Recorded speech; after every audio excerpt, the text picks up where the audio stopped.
Guys ह्यामध्ये फक्त राहिलेत 1 2 3 4 पिल्ले आणि बाकीचे पिल्ले आपले गेलेत कुठंतरी पलीकडं. म्हणजे ते धोका दिला आहे त्यांनी, कुठून तरी त्यांना रस्ता माहीत झाला आहे त्यांना बाहेर जायसाठी. तर त्यांना आपण आता फिक्स करूत, म्हणजे त्यांचा रस्ता बंद करून टाकूत. तो हे मला इथं दिसलेत, म्हणजे इकडल्या कंपार्टमेंटमध्ये आलेत ते काळं पिल्लू. मध्ये जाऊन बघूत त्यांनी काय काय कारनामे केलेत.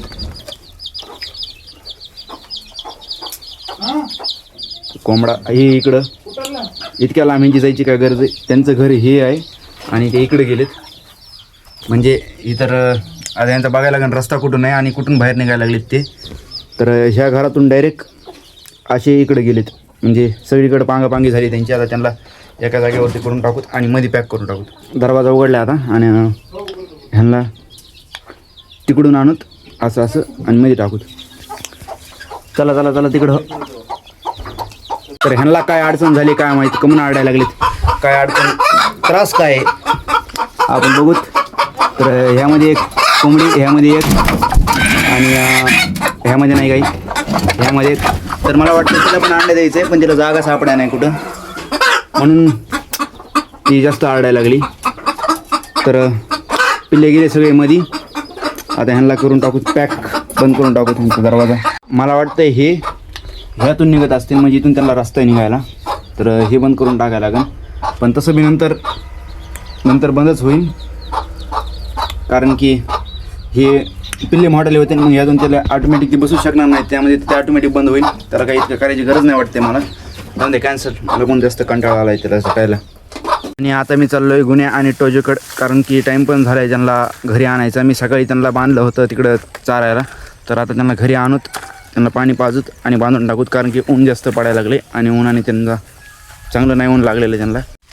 ते एक गाय बांधलेली,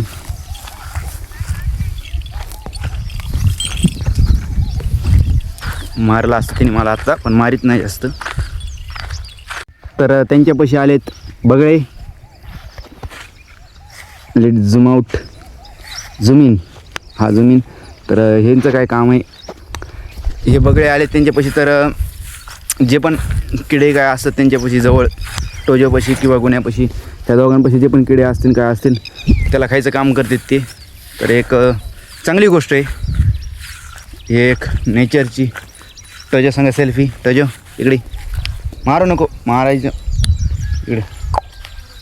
गरीब आता ते गरीब झाली जास्त आज, कारण की तिचं पोट भरलेलं वाटतं आणि जास्त येडवणी करायला नाही. पण तरी एखाद्या वेळेस सोडल्यावर पुन्हा जास्त येडवणी करते यार ती. कहून काय की तिने इतकं येडवणी नाही करायला पाहिजे, पण करते. दिस इज गुन्ह्या, ही इज गुन्ह्या. हा गुन्ह्या आहे. लहानपणीपासून मारायचं मी ह्याला शिकवलेलं आहे, पण मला मारीत नाही. थोडं मारतं तरी, म्हणजे जास्त नाही मारीत. फक्त गुन्ह्या.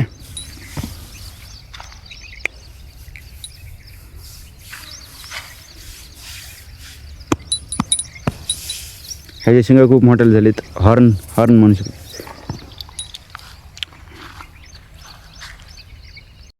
सगळ्यात अगोदर पेपर झालेला आहे, म्हणजे 3 घंट्याचा पेपर होता आणि 2ला सुरू झाला होता आणि आता 3:30 पण नाही वाजले आणि माझा पेपर क्लिअर झालेला आहे. आणि मी फक्त 2 मार्क सोडले आणि सगळा झाला आहे पूर्ण. तर मी आहे मिलिया कॉलेजमध्ये. मागचे जे कॅम्पस आहे त्यामध्ये आमचा, मागचे जे हे आहेत हॉल्स, त्यामध्ये आमचा पेपर होता. आता बघूत 2 नंबरला कोण बाहेर येतं आहे. आपल्या फ्रेंड्समधले येते का कोणी येते ते पण माहीत होईल. मग थोड्या वेळ थांबायला लागेल. आता मला वाटतं 4 वाजता होईल कोणाचा तरी.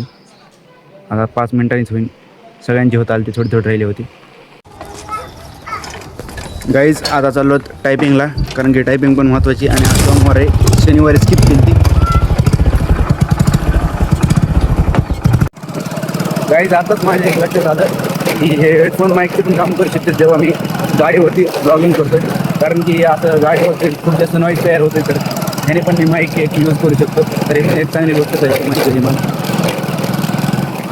सनसेट व्हायला लागला मागं, भारी वाटायला लागली. डायरेक्ट एका साईडनी शॅडो म्हणा लागली.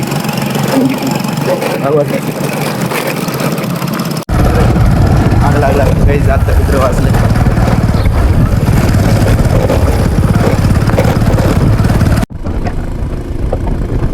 काही असं दिसतंय यशवंतराव पॉलिटेक्निक कॉलेज.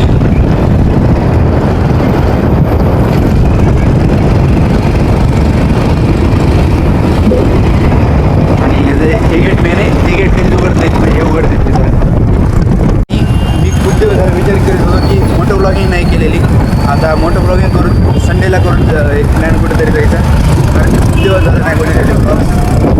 हे पण फॅशन सुंदर राहायला पाहिजे fashion.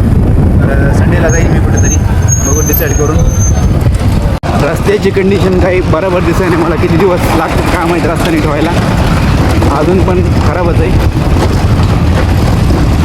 I was just thinking, एक दिवस आजच आभाळ ह्याच कलरचं झालं होतं, म्हणजे ऑरेंज झालं होतं, आणि आज पण झालं आहे. तोच दिवस रिपीट व्हायला लागला दिसतं. पण रस्ता किती खराब झाला, केव्हा बनतो आहे काय माहीत.